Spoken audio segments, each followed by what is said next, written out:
설교하기 전에 박수 받아보기 처음.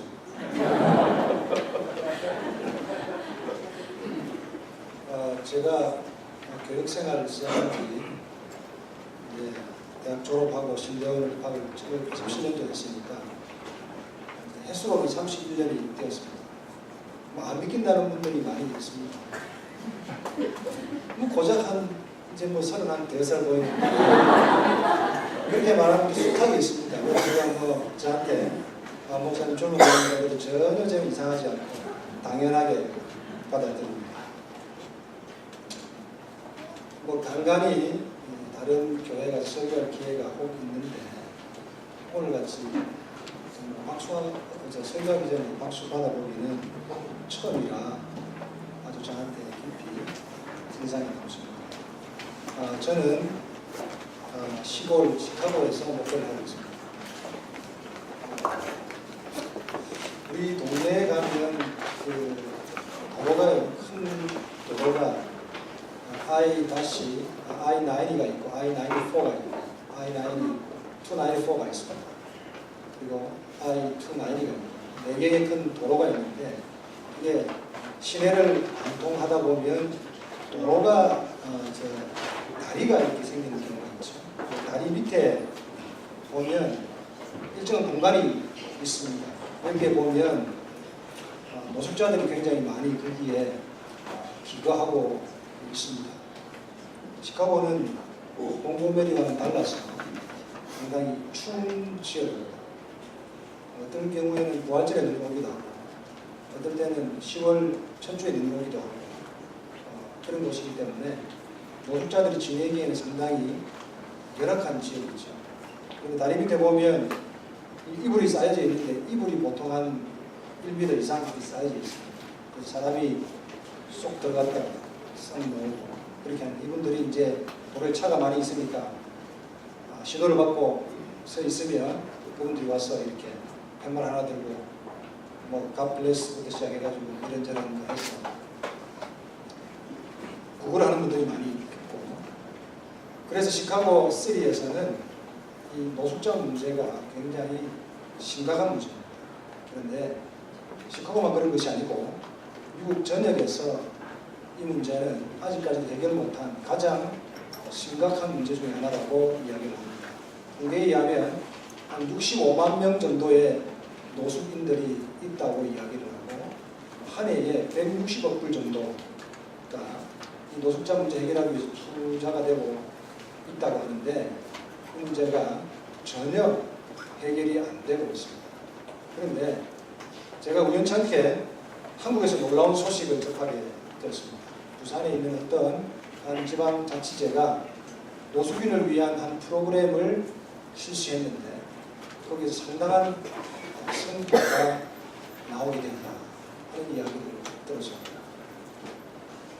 그 지방자치제가 실시한 노숙인을 위한 한 프로그램을 통해서 거의 전혀 전무했던 그 자립 의지를 가진 사람들이 나오게 되는 놀라운 일이 벌어졌는데 보통 노숙인을 위한 프로그램에 가면 노래 좀 부르다가 또 그렇게 살면 안 된다는 잔소리 좀 듣다가 거기서 밥 한 그릇 얻어먹고 그 옷까지 몇 가지 얻어오고 차비 한 5,000원 받아서 보통 그게 일반적인 노숙인을 위한 프로그램이죠. 그런데 성공한 부산의 어떤 그 지방자치제가 실시한 노숙인을 위한 프로그램의 제목이 뭐냐면 노숙인을 위한 인문학 교실.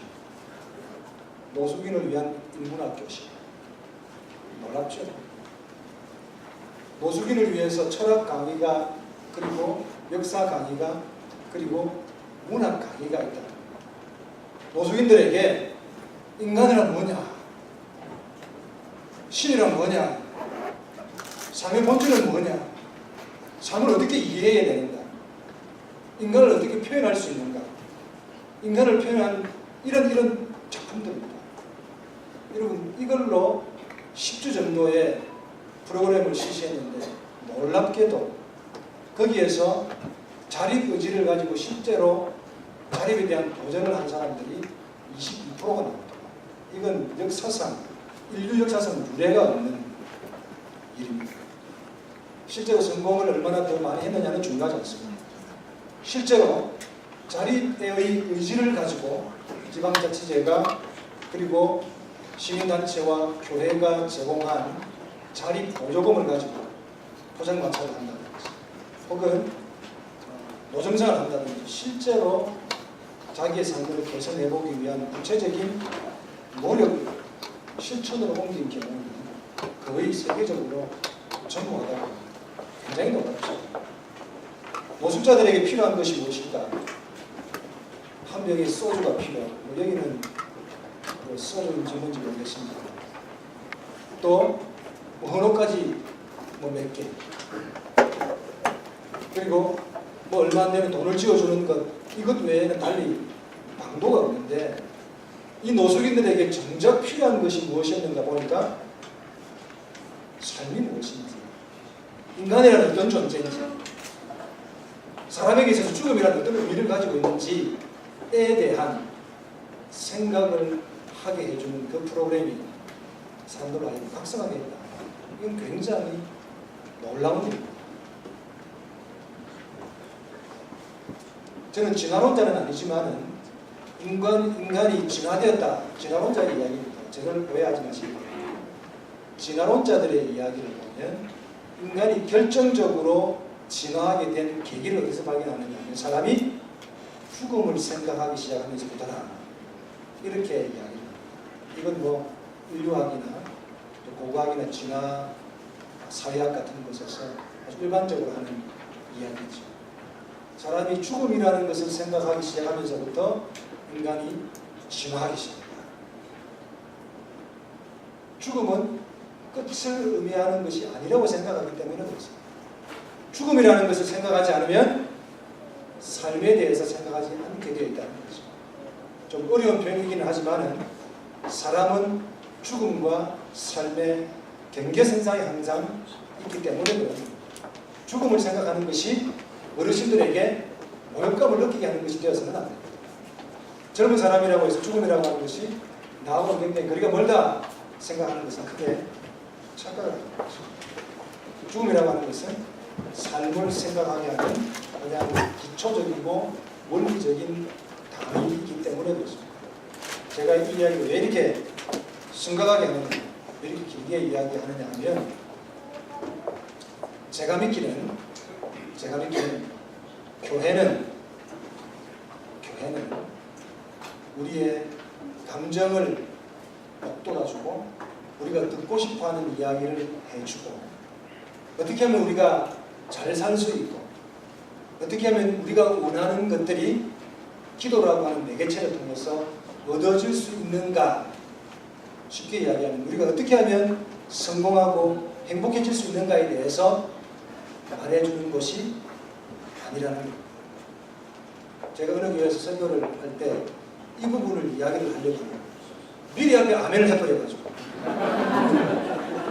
그게 아니라고 하는 것을 지금 이야기를 합니다. 미리 아멘이라고 이야기해버려가지고 제가 굉장히 곤란했던 적이 있는데 여러분들은 지혜롭고 슬기로우셔서 아멘 안 해주셔서 대단히 고맙습니다. 물론 예수 안에 행복이 있죠. 신앙 안에 참된 기쁨이 있습니다.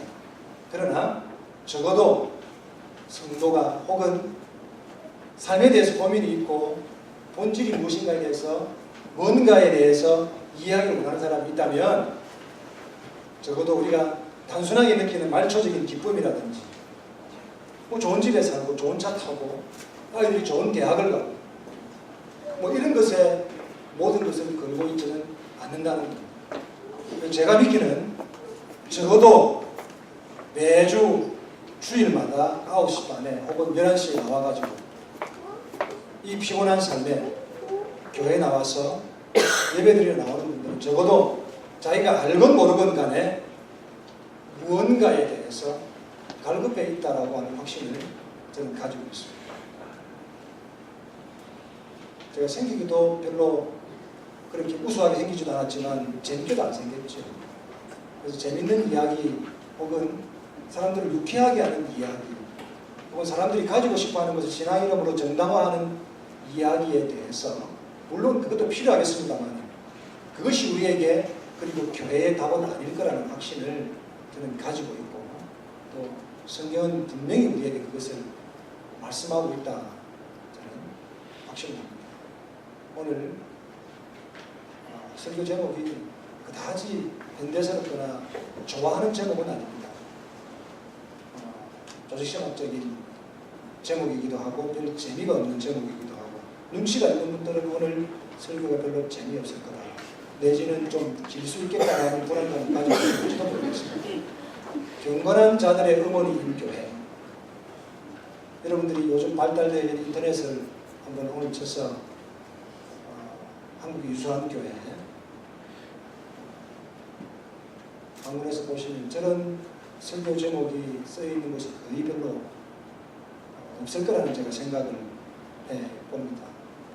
그럼에도 불구하고 제가 왜 이런 제목을 택하고 이런 말씀을 드리느냐면 저는 여러분들을 과소평가하지 않습니다. 적어도 여러분들이 임직식이 왔기 때문에 대충 한 7, 8분 정도 설교하고 끝내줄 거라고 하는 그런 정도의 수준이라고 생각하지 않습니다. 저는 오늘 임직식에 가면 원래 임직식 설교는 반은 예와 그리고 반은 좀 웃기다가 한 10분쯤 되면 오늘은 빨리 끝내줘 여러분 좋아하겠죠? 라는 설교를 기대하고 오지 않았을 거라고 저는 믿습니다. 저는 여러분들을 과소평가하지 않습니다. 저는 여러분을 과소평가하고 싶지 않습니다.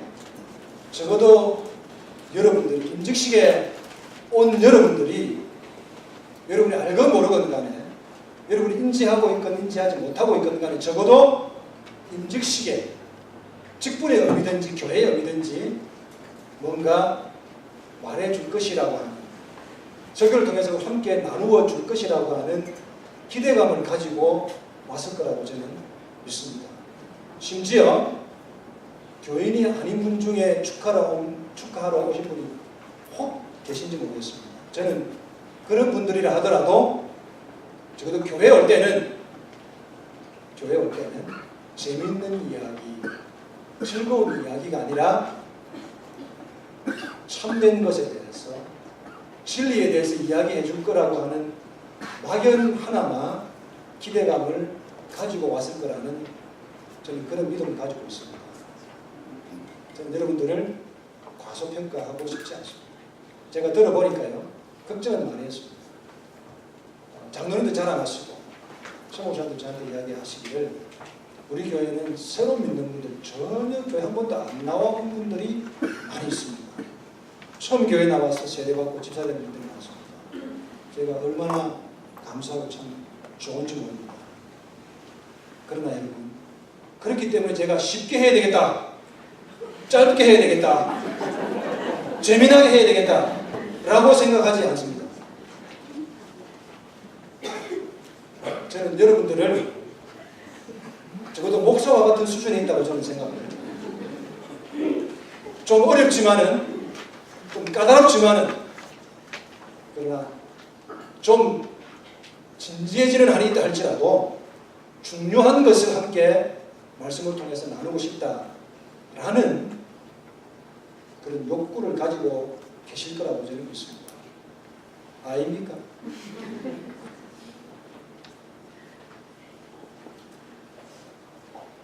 여러분들 가소평가하고 싶지 않습니다.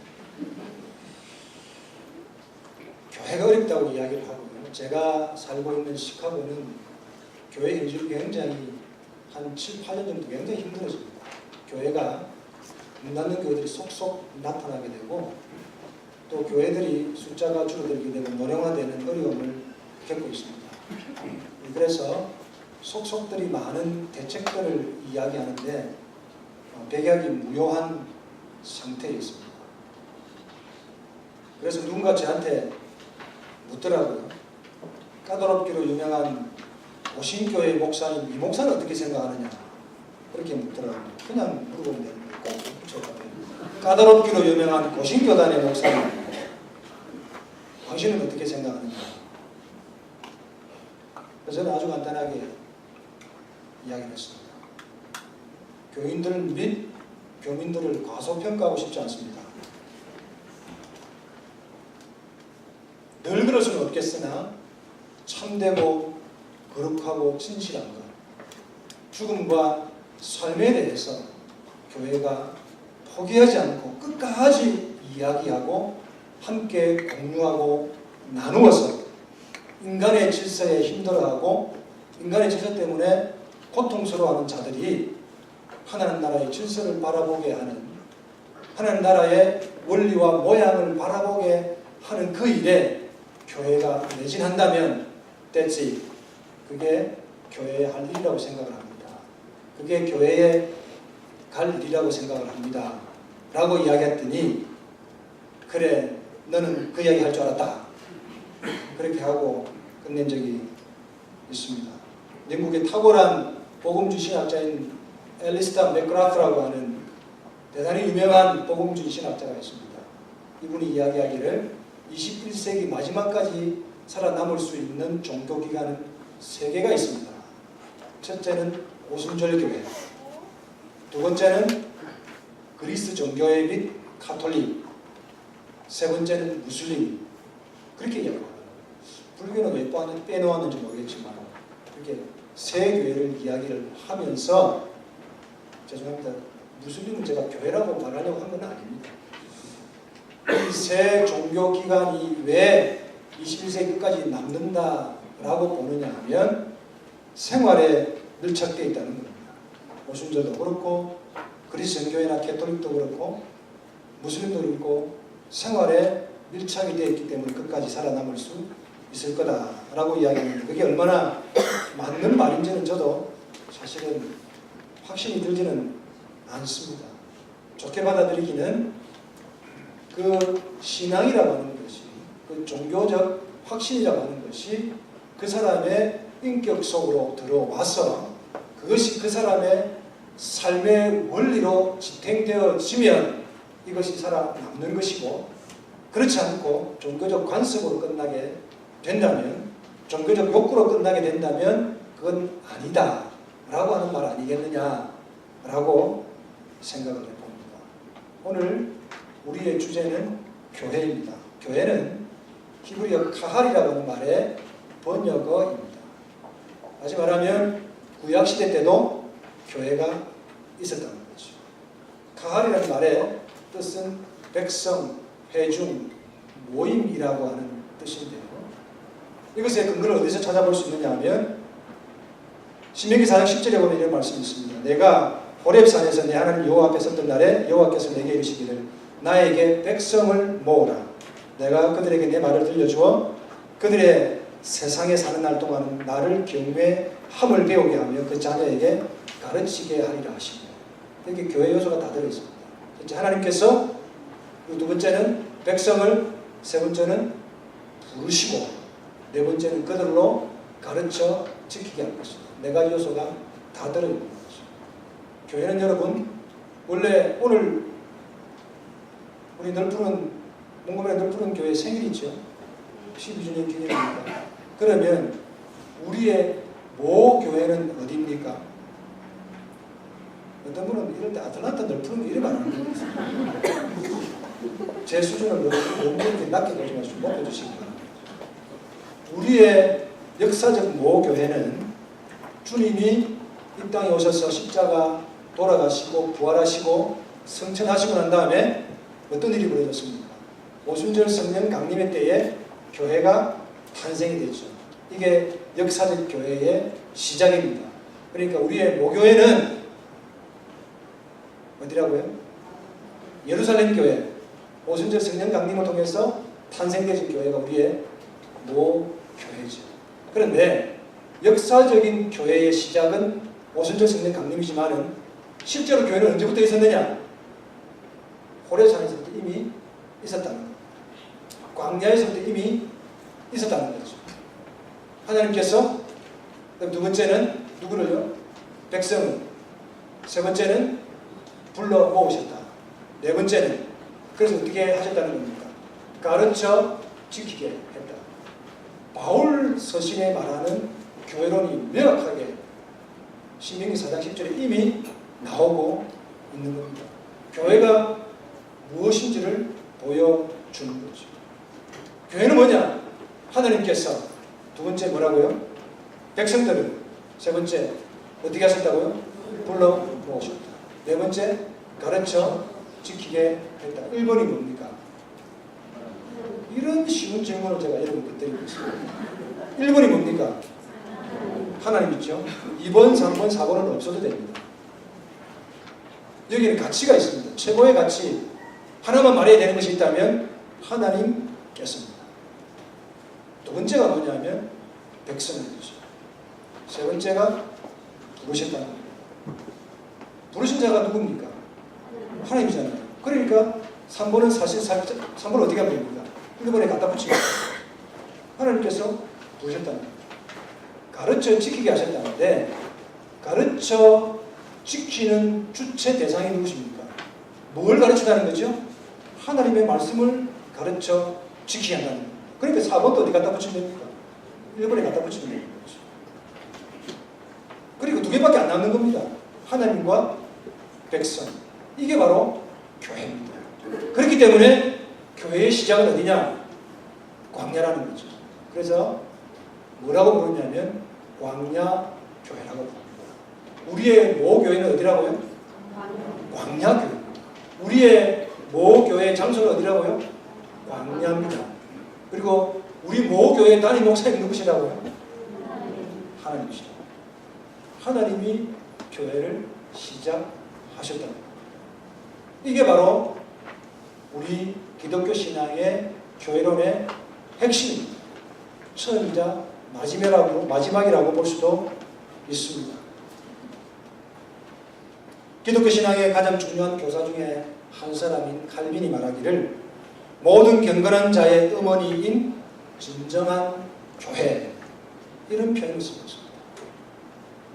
굉장히 좀 딱딱한 표현으로 되어 있지만 이 표현이 그대로 어디에 있느냐? 신명기 4장 10절이 그대로 있는 겁니다. 그리고 이것이 그대로 어디에 있느냐? 전반부에는 구원론으로 되어 있고 1장부터 3장까지는, 4장부터 6장까지는 교회론으로 되어 있는 에베소서에 그대로 이것이 들어있다는 겁니다. 보충해서 이야기하자면 하나님께서 주도적으로 불러 모으셨어. 목적을 가지고 불러 모으셨어. 그런데 불러 모은 사람들이 어떤 사람들입니까? 에베소 2장 1절에 얘기하니까 허물과 죄로 죽었다. 여러분, 죽음이라고 하는 것이 가깝 멀지가 않습니다. 죽음이라고 하는 것은 사람이라면 누구나 다 이미 가지고 있는 거예요. 그 인격 속. 인간이라고 하는 본질 속에 죽음이라고 하는 것은 이미 그 안에 들어 있는 겁니다. 그걸 언제 우리가 확인합니까? 생물학적인 죽음이 다는 그날 확인하는 거죠. 여러분, 죽음이 멀리 있지 않습니다. 죽음을 두렵거나 멀거나 어떤 비윤리적인 혹은 나를 어떻게 비인격적으로 대하는 용어라고 생각하면 굉장히 곤란합니다. 죽음이라고 하는 것은 이미 인간 속에 들어있는 거죠. 그걸 확인하는 시간이 장례식일 뿐인 겁니다. 그래서 성경 기자가 뭐라고 얘기합니까? 잔치집에 가는 것보다 어디 가는 걸 즐겨하라고요? 초상집에 가는 걸 즐겨하라. 초상집이란 말 자체가 우리에게 주는 어감이 별로 유쾌하지 않아서일 뿐이지, 죽음이라고 하는 것은 이미 사람 속에 들어있다는 겁니다. 삶과 죽음은 같이 가고 있다는 거죠. 그런데 성경은 좀 더 내혹하게 이야기하는데 사람이 살고 혹은 살아있는 것 같지만 사실은 어떤 존재라는 겁니다. 죽은 존재라는 거죠. 왜 죽은 존재냐? 좀 있으면 죽으니까 죽은 존재죠. 말이 이상합니까? 잘 생각해 보시라고요. 사람이 왜 죽은 존재냐? 죽은 존재를 어떻게 증명해 볼 수 있느냐? 좀 있으면 죽잖아요. 그러니까 그 사람은 죽은 존재입니다. 산 혹은 살아있다는 말은요, 계속해서 안 죽어야 살아있는 겁니다. 앞으로 죽을 거면 그 사람은 죽은 존재라는 거예요. 그런데 이 죽어있는 존재가 어떻게 하면 살 수 있느냐? 방도가 없습니다. 왜냐? 이미 죽어있으니까. 죽기 전에 방도가 있는 거지, 죽고 나면 방도가 없는 겁니다. 그런데 성경의 표현대로 하면 죽음이라는 것이 우리 속에 들어와 있다는 거죠. 어떻게 하면 살 수 있느냐? 너희 나를 살게 해줘야 됩니다. 어떤 다른 존재가 나를 살게 해줘야 가능하다는 거죠. 그 어떤 존재의 전제 조건이 있습니다. 그는 영원히 생명이 있는 존재라야만 죽음이 있는 존재를 다시 살려줄 수가 있다는 거죠. 이게 바로 성경의 논리입니다. 그 살아있는 존재를 부를 때 어떻게 부르냐면 영원히 살아계신 분, 그렇게 표현합니다. 영원히 살아계시는 분이라야만 죽어있는 존재를 살게 해줄 수가 있다는 것이죠. 그 생명 있는 존재가 우리로 하여금 죽음을 넘어서 있는 어떤 세계를 우리에게 허락해 주었다는 겁니다. 이게 여러분 어려운 말이 아닌데 제가 어렵게 해서 어려운 것처럼 들리는 것이 사실은 굉장히 쉬운 말이에요. 그렇죠? 굉장히 쉬운 말이에요. 사람은 죄로 인해서 죽은 존재니까 자기가 살 수가 없어요. 살아있는 존재가 우리를 살게 해야 됩니다. 살아있는 존재가 그래서 우리 속에 들어오셔서 생명이 우리 속에 들어오는 거예요. 그래야만 살 수가 있는 겁니다. 왜냐? 나는 이미 죽어 있습니다. 본질이 죽어 있기 때문에 살 수 있는 방도가 없어요. 대신에 생명이 우리 속에 들어가야 됩니다. 우리에게 저는 아직까지 보기보다는 건강합니다. 간이든 뭐든 제가 이식할 게 별로 없습니다. 다 건강하기 때문에. 그런데 만약에 간이라든지 신장이 문제가 생겨서 완전히 못 쓰게 됐을 경우는 어떻게 됩니까? 이거 자꾸 살리려면 소용이 없어요. 방도가 하나밖에 없습니다. 이식되는 것밖에 방도가 없는 거죠. 생명은 이식되는 겁니다. 생명이 우리 속에 들어와 주시는 거죠. 그 사건을 뭐라고 부르냐면 십자가 사건입니다. 생명이 여기에 들어오시기 위해서는 죽음의 자리로 들어와 주신다. 자꾸 어렵다 하니까 저는 자꾸 안 어렵다고 강조를 하는데 이게 생각해보면 굉장히 쉬운 거예요. 굉장히 간단한데 우리가 생각이 너무 복잡합니다. 다른 논리에 너무 물들어있기 때문에 굉장히 곤란한데 주일학교 학생들은 이해가 돼요. 1, 2, 3, 4는 이야기를 하니까. 여러분이 주일학교 학생들보다는 수준이 높은 줄로 저는 확신합니다. 이것을 이해하고 이것을 믿고 이것을 감사하고 이것을 찬양하고 이것을 증거하는 것을 뭐라고 부르느냐 하면 교회라고. 그래서 교회는요 온 사람들은 이미 경건한 자들입니다. 이해가 잘 안 되시죠? 내가 경건한 짓 한 거 없는데 내가 왜 경건하냐? 내가 경건한 게 아니라니까요. 경건이 우리 속에 들어왔기 때문에 내가 경건해지는 겁니다. 내가 경건한 일을 해야만 경건해지는 것이 아니고 경건이 내 속에 들어왔기 때문에 내가 경건한 백성이 되는 겁니다. 그래서 뭐라고 그러냐면 나는 별로 안 거룩한데 제가 보아하니 여러분 너무 신실하고 착하고 선하게 좋게 보입니다마는 제가 모르긴 해도 여러분의 숨겨진 삶의 모습이 있을 거라고 생각이 됩니다. 내가 모르긴 해도 뭔가 분명히 있을 거예요. 여러분이 밝히고 싶지 않은 교양은 아닌 척 하지만은 뭔가 밝히고 싶지 않은 모습도 있을 겁니다. 나는 거룩하거나 선한 일을 별로 한 적이 없습니다. 이거 해가지고 하나님 앞에 칭찬받으려는 것을 율법주의, 공로주의라고 이야기하는데 이거 해가지고는 도달하는 백성이 없습니다. 왜 그렇다고요? 아까 이야기했잖아요. 죽었다니까요. 그래서 이거 근본적으로 안 되게 되어 있는 겁니다. 오죽 답답하면 하나님이 그래서 자신이 우리 속에 들어와 주시겠습니다. 그러니까 이게 세상의 논리는 이해가 잘 안 되는 거예요. 세상은 항상 어떻습니까? 원인과 결과가 있잖아요. 무언가를 얻기 위해서는 내가 뭔가를 투자를 해야 됩니다. 그런데 기독교 신앙은 내가 구원을 얻기 위해서 뭔가 투자하지 않았는데도 구원이 주어진다라고 말하니까 이게 자꾸 이해가 잘 안 된다는 겁니다. 그냥 믿으면 될 건데 돈 드는 것도 아니고 여러분 헌금을 잘하면 좋지만 헌금을 안 한다고 해서 성도가 아닌 건 아닙니다. 성도된 것이 감사해서 하는 것이 성도 되기 위해서 헌금을 해야 되는 것은 아닙니다. 이런 사람들이 모인 것은 교회라고 합니다. 그런데 이 교회로 부르심을 받은 자에게는 또 한 번의 부르심이 있습니다. 이중 부르심이죠. 교회 되었지만 앞으로도 교회 되어져 가라고 하는 부르심을 받았습니다. 한 번으로 끝나는 것이 아니라는 거죠. 우리는 예수 그리스도의 피로 구원받았습니다. 죽음의 문제가 해결되었고요. 그래서 죽음을 향해서 가는 우리의 삶이 무의미하지 않다는 것을 알게 되었습니다. 그러나 여기서 빵 하고 끝나면 좋겠는데 그렇지 않습니다. 앞으로도 남은 생活의 삶이 있잖아요. 그 기간 동안에 우리에게 주어진 또 하나의 부르심이 있다는 겁니다. 그게 뭐냐면 성도 되어져 가는, 교회 되어져 가는 자로서의 부르심이 또 한 번 있다는 겁니다. 그걸 위해서 뭘 해야 되느냐? 분투하고 노력하고 애쓰고 힘쓰라, 이렇게 표현합니다. 우리가 오늘 믿고 딱 세상 끝나면 좋겠지만, 예수님의 한편 강도처럼 예수 믿고 그냥 땅 끝나면 좋겠지만 그렇지가 않다는 거죠. 이 땅에서 교회로 부르심을 받은 사람들은 교회로 살아갈 수 있는, 교회로 살라고 하는 소명을 받았다. 그런 소명받은 자들에게 요구되어지는 각자에게 주어진 분량이 있습니다. 이것이 교회 안에서 나타나게 될 때 뭐라고 부르냐면 직분이라고 부르는 거죠. 그러니까 이 직분자들은 자랑할 것이 굉장히 많겠네요. 하는 것이 많으니까 자랑할 것이 있을 수가 없겠죠. 왜냐? 나는 이미 죽어서 가치가 없는 존재입니다.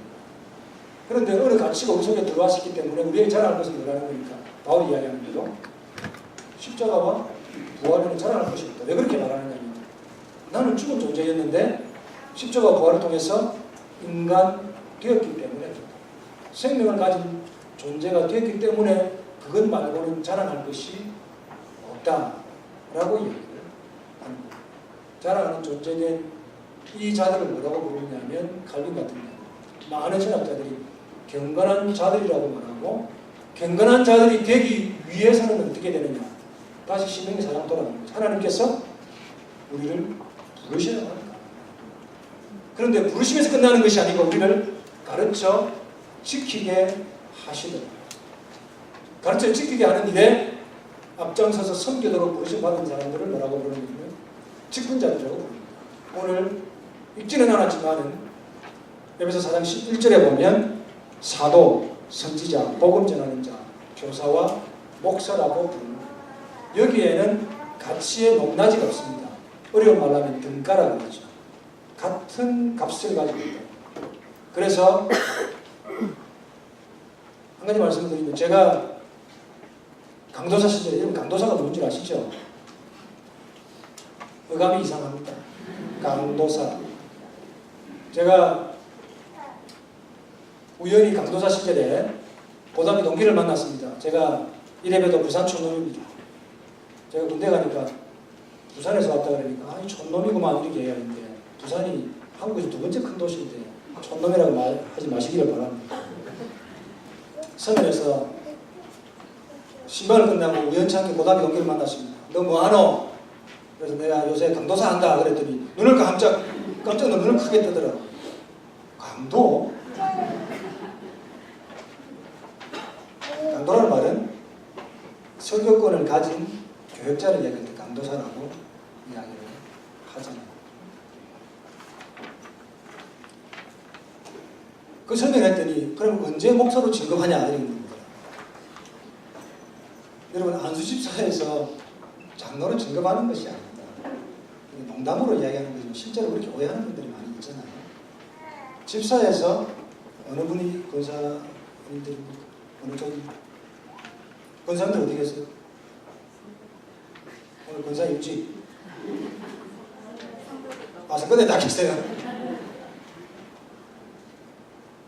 저는 여러분들을 과소평가하고 싶지 않습니다. 집사에서 권사로 진급하는 게 아니죠. 세상이 왜 그렇게 생각하느냐? 인간의 나라의 질서는 그렇기 때문에 그렇습니다. 사람을 높낮이로 평가하고 계급짓잖아요. 인종으로 계급짓고, 나이로 계급짓고, 성별로 계급짓고, 부로 계급을 짓잖아요. 그런데 교회에서는 장로와 권사와 집사와 세례교인과 학습교육과 목사가 동일한 가치를 가지고 있습니다. 그래서 4장 11절에서 이야기하는 복음 전하는 자, 목사와 교사, 사도, 선지자는 똑같은 가치를 가지고 있는 직분자들입니다. 그런 직분자들에게 요구되어지는 존재의의가 뭐냐? 읽기는 오늘 5절 읽었지만 1절에 나와 있습니다. 뭐라고요? 성도를 어떻게 한다고요? 온전하게 한다. 성도를 온전하게 하는 것이 직분자의 존재의입니다. 반대로 이야기하면 성도를 온전하게 하는 일에 최선을 다하지 않거나 신통찮거나 할 의향이 없거나 하다 보니 의향이 떨어졌거나 그날로 즉시 사퇴하십니다. 성도를 온전하게 하는 일에 최선을 다해서 끝까지 하겠다라고 하는 하나님 앞에서뿐 아니라 성도 앞에서의 신실한 약속을 하는 날이 바로 임직식인 것이지. 본사되었기 때문에 내가 집사보다 어떤 신앙적인 면에서 혹은 경력 면에서 말할 것이 있다라고 생각한다면 그 사람은 그날부터 말만 권사하지 실제로는 권사가 아니지. 장로된 두 분은 심심한 위로의 말씀을 드립니다. 진급하는 것은 아닌데 집만 무지하게 늘어났습니다. 본을 보이라 하지요. 매사에 성실하라 하지요. 심지어 술에 임박히지 말라 그러지요. 구타하지 말라 그러죠. 구타에 버릇이 있는 분은 장로가 되는 동시에 할 수 없습니다. 그건 법입니다. 하나님 법입니다. 이렇게 직분이라고 하는 것은 뭘 위해서 온전케 하기 위해서 있는 것이다 라고 하는 것인데 오해하지 말 것은요. 성도님들은 장로가 되고 권사가 되고 안수사가 되면은 적어도 온전한 모습을 보여야 되지 않겠느냐 이렇게 말하는데 그런 것은 아니고요. 온전케 되어지는 자들입니다. 최선을 다해서 몸부림치고 내가 좀 부족하고 쓰러졌다 싶으면 다시 일어나고 또 다시 일어나고 포기하지 않고 일어나는 이것이 바로 온전케 되어지는 자입니다. 원래 온전케 되어진다는 말의 원래 뜻은요. 문학적인 뜻은 뭐냐면 빈 그릇에 물을 붓는답니다. 물을 계속해서 부어가는 과정 가운데 있는 걸 뭐라고 그러냐면 온전케 된다라고 하는 말입니다. 플레로로 하는 말로 설명을 하는 것입니다. 초조하고 제가 압박감을 많이 받습니다. 준비한 게 아직 많이 남았는데 시간은 자꾸 속절없이 흘러 저 시계가 저를 그냥 향하여서 눈을 부라리고 있는 거예요. 제가 많은 말로 말하지 않아도 여러분들 되었으리라고 믿습니다. 성도를 온전케 한다. 자기는 길게 하면서 제가 짧게 하면서 성도를 온전케 한다는 것은 온전한 모습을 보인다는 것이 아닙니다. 같이 온전하게 되어진다라고 하는 수동형을 이야기를 하는 것이죠. 그것을 위해서 오늘 뒤에 보면 많은 해야 될 것과 하지 않아야 될 것에 대해서 이야기를 다 하고 있는데 이것은 최 목사님이 잘 알아서 가르치시기를 바랍니다. 제가 오늘 이것까지 다 할 수는 없습니다. 온전케 됐냐는 것은 물을 다 부어서 찰랑찰랑 할 때까지 담겨져서 그것이 여러분 오늘 중요한 것입니다. 이것이 그냥 부어서 찰랑찰랑 한 게 아니고 이게 어디로 가느냐면 누군가에게 가는 겁니다.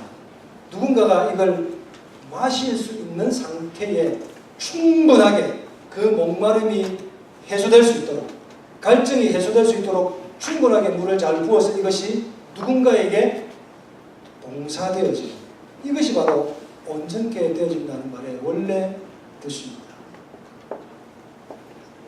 친애하는 우리 권사 임직자, 안심사 임직자, 장로 임직자 여러분들은 무언가 부어져서 누군가에게 먹혀져야 될 사람. 이것이 바로 직분자들의 존재의입니다.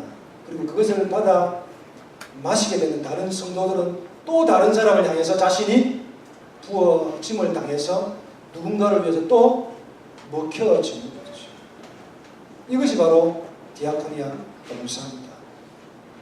교회를 청소 잘하는 것도 봉사지만 진짜 봉사는 뭐냐? 자신이 남에게 먹혀져서 그 갈증이 해소되는 것을 이렇게 깊은 뜻이 있습니다. 이렇게 자신이 다른 사람에게 먹혀져서 갈증이 해소되어지면 내가 손해본 거잖아요. 다른 사람을 위해서 내가 시간을 봉사해야 되고 돈을 투자해야 되고 성질을 투자해야 되고 열받는 걸 투자해야 되고 다 투자했는 하니까 손해잖아요. 그런데 그런 자들에게는 하나님께서 뭘 부어주시느냐? 교회되어져 가는 기쁨을 부어주신다는 겁니다. 이걸 뭐라고 그러냐면 위로부터 내려주시는 신령한 은혜라고 말하는 거예요. 아무 때나 막 기도가 신령을 부어주세요. 그런다고 되는 게 아닙니다. 죄송한 편이지만 백날 기도해보세요. 안 주어집니다. 왜냐? 자신이 남에게 부어져서 그 갈증을 해소하는 데 쓰여지고 희생되어지지 않았는데 위로부터 무슨 기쁨이 주어지는 겁니까? 교회의 원리는 그렇지가 않습니다. 다른 사람을 위해서 봉사하고 희생하고 쓰여졌을 때 위로부터 너희들은 신령한 은혜가 있다는 겁니다. 이게 바로 하나님 나라의 원리입니다. 낮아지고 겸손하고 다른 사람을 희생하는 것이 하나님 나라의 원리라고 하는 이유가 바로 여기에 있습니다. 여러분, 이것이 바로 전도의 원리입니다. 전도지 들고 나가서 전도하는 것도 물론 그렇죠. 그러나 적어도 널푸른 교회, 몽고메리 널푸른 교회에 일어나고 있는 하나님 나라의 원리, 다른 사람을 위해서 섬기는 것이 오히려 기쁨이라고 하는 것이 여러분과 충만해지게 되면, 또 온전해지게 되면 이것을 보고 많은 자들이 무엇이고 하고 보게 된다는 거죠. 와보라, 그런 표현을 쓰잖아요. 와보라라고 하면 왜 와보라고 얘기했냐면 교회가 너무 궁금한 겁니다. 도대체 뭐고? 이래 물어보니까 초대교회 교회인데 그렇게 말한 겁니다. 됐고 많은 말 하면 귀찮다 하는 거죠. 와서 한번 보든지 이렇게. 전도가 매달리고 애원하는 게 아닙니다. 와서 한번 보든지 버팅기는 값을 주는 겁니다. 이게 바로 초대교회 원래 전도의 원리였다는 거죠.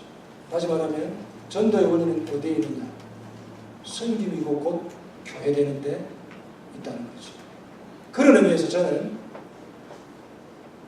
몽고메리 널푸른 교회가 앞으로 일치월장에서 몽고메리의 타의 추종을 불허하는 엄청난 부흥이 일어나길 기대하고 소망합니다. 그렇다면 여러분들이 하나님 나라를 실현하는 것이기 때문에 그렇다는 거죠. 경건한 자들의 응원인 교회 안에 들어오신 교회 여러분의 교회 되어지는 것을 통해서 또 많은 교회 되어지는 자들이 생겨나게 될 것입니다.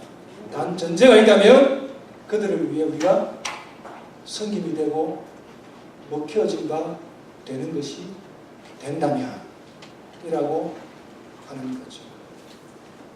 우리의 성도의 교회의 존재의 직분자들의 존재의가 다시 한번 확인되는 복되고 귀한 임주식이 되기를 주님의 이름으로 축복합니다.